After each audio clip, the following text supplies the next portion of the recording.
Après avoir fait le buzz lors de son lancement commercial, le Doblo Panorama continue de se positionner en haut de l'affiche automobile en Algérie. Par son architecture, son design moderne, son habitabilité et son prix, il constitue une offre de choix pour les citoyens en quête d'un moyen de mobilité qui concilie à la fois utilisation professionnelle et familiale. Aux portes du Sahara, à El Kantara, avec ses palmeraies luxuriantes, ses gorges imposantes et ses vieilles maisons en terre, le Doblo Panorama s'en est allé pour une balade au cœur de l'authenticité et de la sérénité.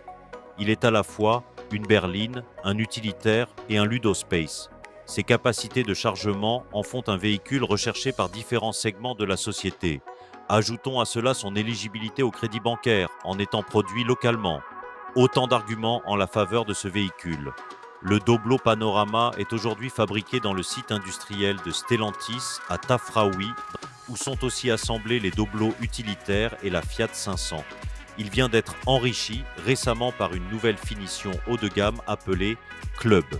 Il est important de rappeler que le Doblo Panorama repose sur la même plateforme technique que ses cousins du groupe, à savoir Rifter de Peugeot et Berlingo de Citroën, tout en puisant dans la banque commune d'organes et de composants divers.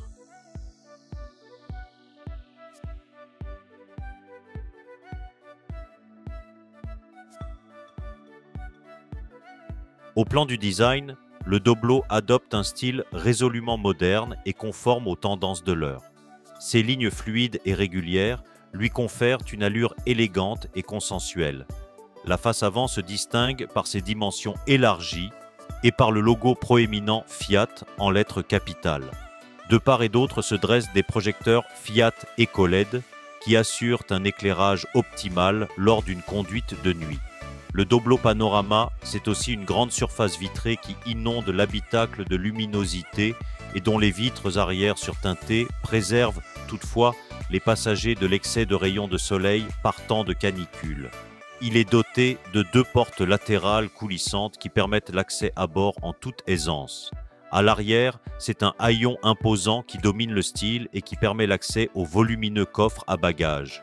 Son déploiement à l'ouverture peut se révéler toutefois dans les stationnements urbains un tant soit peu contraignant comparativement aux 2 portes battantes disponibles sur la version utilitaire et aussi sur les modèles concurrents du groupe.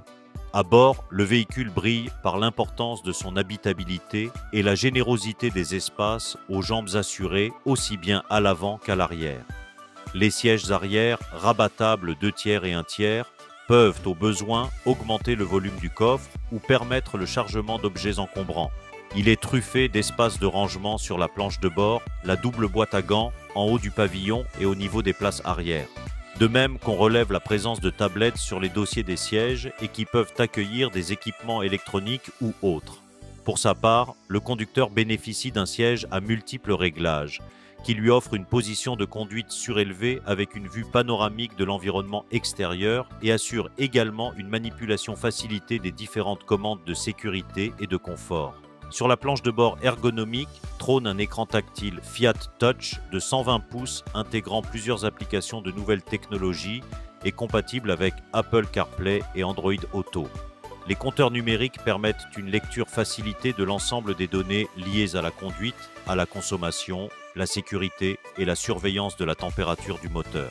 Sur la console centrale placée en position haute, Fiat a prévu 2 prises USB type C dont les câbles spécifiques ne sont pas, hélas, généralisés sur le marché ou peu disponibles.